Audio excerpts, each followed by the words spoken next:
پاکستان تحریک انصاف کے بانی چیئرمین عمران خان کا اڈیالہ جیل سے اہم پیغام بتاریخ 23 جولائی 2024۔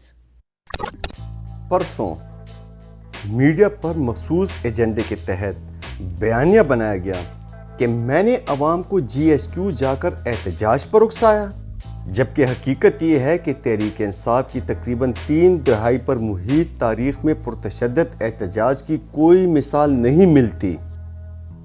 گزشتہ 2.5 سال کے دوران تحریک انصاف کے خلاف بدترین ہتھ کنڈے استعمال کر کے تشدد پر اکسایا گیا۔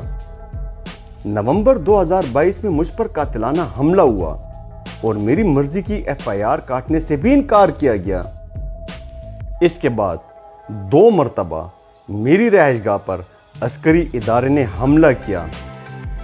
ایک مرتبہ میری پیشی کے موقع پر مجھے قتل کرنے کا باقاعدہ منصوبہ بنا کر سادہ لباس میں لوگوں کو چھوڑا گیا۔ صرف یہی نہیں، 9 مئی کو عوام کو انتشار دلانے کے لیے ایک سابق وزیر اعظم اور پاکستان کی سب سے بڑی اور مقبول سیاسی جماعت کے سربراہ کو جس ہتک آمیز انداز میں اغوا کیا گیا وہ بھی کسی بڑے حادثے کا سبب بن سکتا تھا، لیکن تحریک انصاف کے کارکنان کی سیاسی تربیت میں تشدد کا کوئی عنصر شامل نہیں۔ تحریک انصاف سیاسی، آئینی اور قانونی جدوجہد پر یقین رکھتی ہے۔ 9 مئی ایک فالس فلیگ آپریشن تھا۔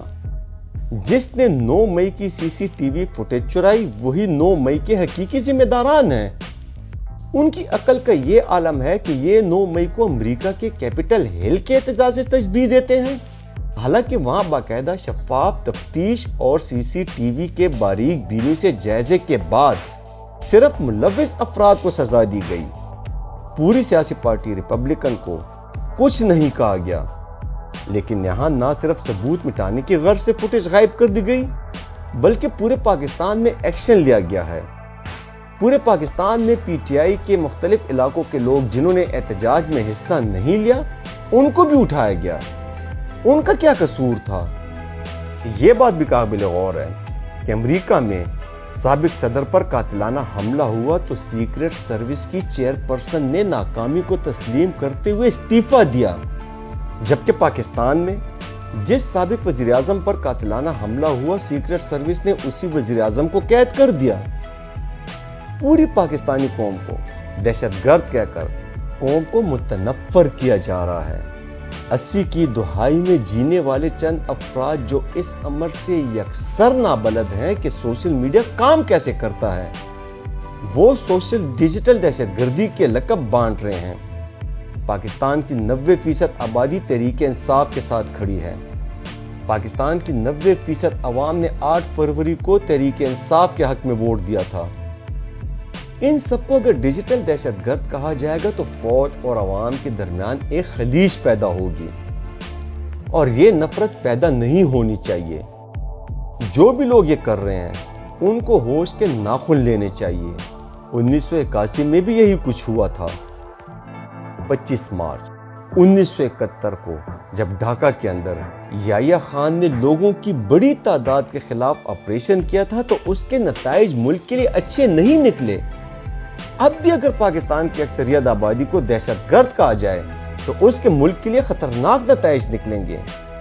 ملک، حکومتیں اور معاشرے اخلاقیات کی بنیاد پر بنتے ہیں۔